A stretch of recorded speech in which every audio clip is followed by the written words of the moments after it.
Given the equation x times the square root of x squared plus 1, we will be finding 6 different key elements to the equation. First, we need to find the zeros. To find the zeros, you need to set the equation equal to 0. Since this equation is multiplication, you can break them apart into x and the square root of x squared plus 1 and set both of those equal to 0. When you set x to 0, you get 0. But when you set the square root of x squared plus 1 equals 0, you find that you get an imaginary number. This means that there are no real numbers, so that won't exist. So your only 0 value is 0. So you have x equals 0, and then x plus minus the square root of negative 1. Just there isn't any real numbers, so it doesn't work. Next, we need to find the critical points. To find the critical points, you take your original equation, which is x times the square root of x squared plus 1, and you derive it once. When you derive it once, you get x times 1/2 x times 1/2 times x squared plus 1 to the negative 1/2 times 2x plus x squared plus 1 to the 1/2. Now that's really complicated, so what you need to do is you need to pull out the lowest power, and that would be x squared plus 1 to the negative 1/2. So you divide both sides by x squared plus 1 to the negative 1/2, and that cancels out the x squared plus 1 to the negative 1/2 on the top. And on this side, it just gets rid of the 1/2 on the top. So you end up with x squared plus 1 to the negative 1/2 times 1/2 x times 2x plus x squared plus 1. When you condense that, you get 2x squared plus 1 divided by the square root of x squared plus 1. How I got that was I took these terms and I took these two terms and I combined them and just got x squared.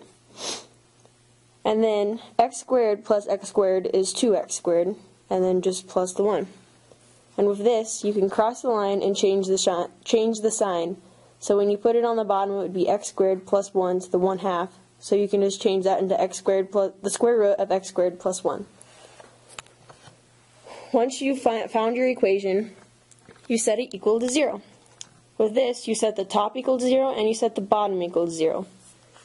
When you set the top equal to 0, 2x squared plus 1, you find that you get x equals plus minus the square root of negative 1/2. When you set the bottom equal to 0, which is the square root of x squared plus 1, you get plus minus the square root of negative 1. As you can see, both of these are imaginary numbers, so they will not exist because they are not real numbers. So technically, you don't have any critical points. Next, we need to find the relative extremum, which is your minimum or your maximum. Since the critical points are imaginary, that means that they are not real numbers, so they don't exist. This means that you will have no minimum or no maximum. Next, we need to find the increasing and decreasing intervals. To do that, you just pick a point and plug it in. I chose to plug in positive 2, and when I plugged in positive 2, I got a positive answer. So that means that from negative infinity to infinity, the graph is increasing. And there is no decreasing because there were no critical points, so you could only plug one in. And whenever you plug one in, you'd get a positive. Next, we need to find our inflection points. To do that, you take your equation from the first derived, you take your first derivative equation and you derive it again. Once you've derived it once you derive it the second time, you find that you get x squared plus 1 to the 1/2 times 4x minus 2x squared plus 1 times 1/2 times x squared plus 1 to the negative 1/2 times 2x. Now this is really complicated, so what you need to do is, again, take out the lowest power. The lowest power in this case is x squared plus 1 to the negative 1/2, and then you want to pull out a 2x too to get rid of that. So when you do that, you find that you end up with x squared plus 1 to the negative 1/2 times 2x times x squared plus 1 times 2 times 2x squared minus 2x squared plus 1 times 1/2, all over x squared plus 1.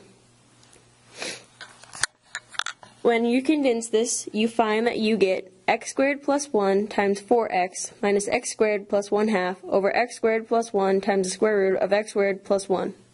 This is still complicated, so what you can do is you can combine everything on the top, and the bottom two you can combine, and you end up with 4x cubed plus 4x minus x squared plus 1/2, all divided by x squared plus 1 to the 3/2. Now to find your inflection points, you have to set the top and bottom equal to 0. When you set the bottom equal to 0, you find that you get x equals plus minus the square root of -1. Again, this is an imaginary number, so it technically doesn't exist because it is not a real number. When I set the top equal to 0, you have to use the PQ theorem, or use synthetic division, but it didn't work out in this case, so what I did is I took the top equation, and I graphed it on my calculator and found when it equaled 0, or found when it crossed the x-axis, or when the graph was equal to 0. Turns out that when the graph was equal to 0, it was at 0, 0. So 0 is your inflection point in this case. Next, we have to find your concavity, which is either concave up, where the graph is going up, or where the graph is going down. So concave up or concave down. To do this, you make a sine line, and you put your inflection point on it. Your inflection point is 0, so you just put 0 on it, and you test a point on the left, and you test a point on the right. You plug that in to this equation to figure out if it's positive or negative. I chose to plug in -1. When I plugged in -1, I got -8.5, and that's negative, so that means from negative infinity to 0, the graph is going to be concave down. The other point I chose to plug in, which is on the right side of the 0, is a 1. When I plugged that in, I got a positive number. I got 7.5. So since it was positive, that means it's concave up. So from 0 to infinity, your graph is concave up.